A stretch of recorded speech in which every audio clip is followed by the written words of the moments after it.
છે જ નહીં. અમારે તો કોઈ ભૂલ કરે ને એટલે એનો માથું જ કાપી નાખીએ. માફી નહીં માંગીએ. આ બાબતે મોદીજીને શું કહેશો?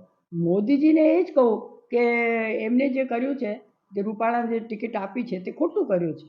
અને આ જનરલ સીટ છે તો કોઈને પણ જઈ શકે. ક્ષત્રિયો પણ સક્ષમ છે, ક્ષત્રિયોને પણ જઈ શકે આ સીટ.